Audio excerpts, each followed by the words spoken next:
Rob, and today what I'm going to teach you is how to recover your AC system. Also, I'm going to uninstall AC compressor. We're going to check the oil for contaminants and actually make sure that the oil is still serviceable oil. First thing I'll do is I'm going to teach you how to recover your system. What we're going to use today is this Bosch AC recovery tool. And as you can see, you got your low pressure line and your high pressure line. You already got them hooked up. So basically all you got to do now is you come over to the truck to recover your system. You hit recycle, which also means recharge. It's going to ask you to check oil drain level, adjust O-ring to top the level off. Now, what that's asking you is to check the oil level in this bottle. What I like to do before I do anything is I empty that bottle out and I clean it out to make sure there's no oil, so I know every ounce of oil that's in there comes from my truck, comes from my system. And then that's one way you can actually check for contaminants in your oil, but today we're going to check it off of the compressor itself. So after you do that, you're going to hit yes to continue. It's going to ask you to connect your hoses and open your valves. What that's meaning is after you connect your hoses, you got these little screw knobs on each single line, and what you're going to do is you're going to tighten them down until you hear a hissing sound. Once you hear that hissing sound, that's to let you know that these are connected to your system. Once you hear that, you come back over here and you'll hit start. So that's how you will start your recharge in your system. All right, I'm back, and as you can tell, I already got the compressor off. Like I said, we actually had to take the alternator off of it to get the compressor off. We had some complications getting the compressor off. We had to actually pull the mounting bracket bolts out to pull the mounting bracket and remove the 4 bottom bolts of the compressor to remove the compressor off of this. We were actually going to remove the whole mounting bracket off, but as you can see, you got this inlet hose right here and your bolt's not going to come out. So we worked our magic and we did that.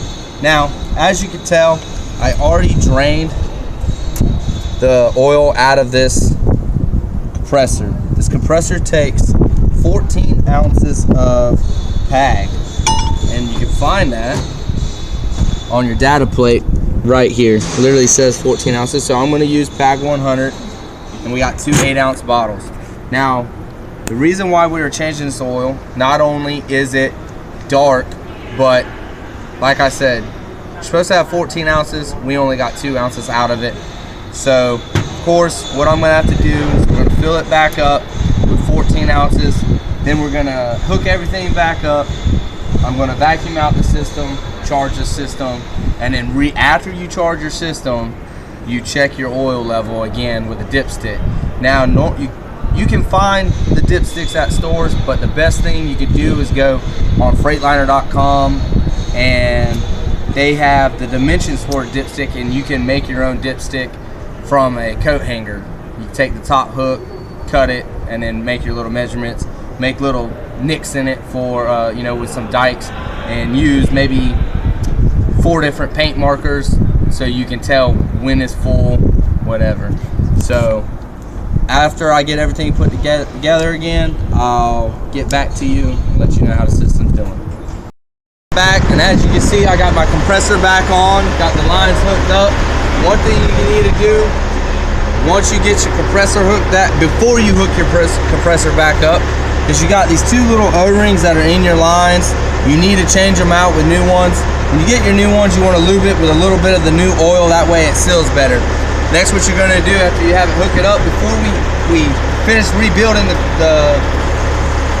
putting the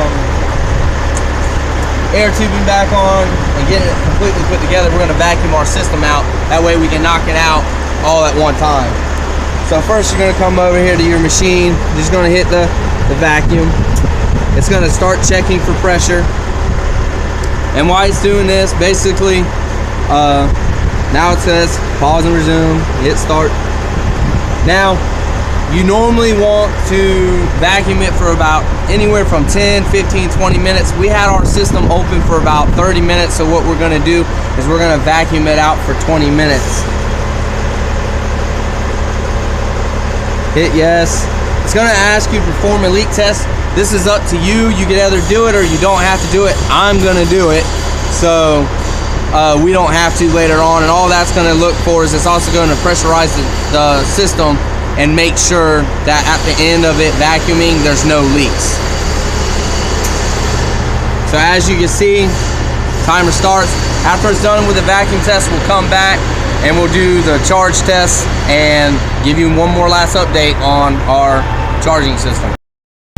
All right, like I said, I'd be back. I'm gonna teach you now how to charge your system after we got everything back together. The first thing you're gonna look for is your data plate, which is over here. It's going to tell you what type of refrigerant to put in and how much. And right now it's an R134 Alpha, 2 pounds of 14 ounces. So next you're going to come over to your machine again, and you're simply just going to push charge.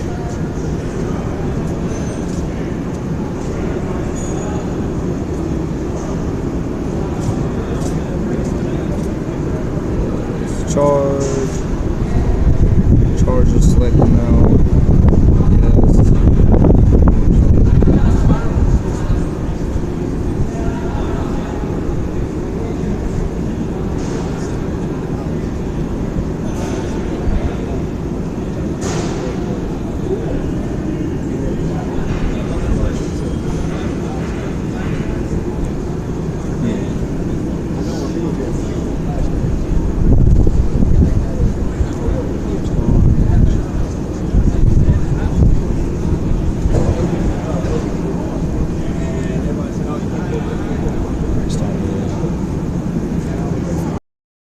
So after you get that, you're gonna select on how much you wanna go.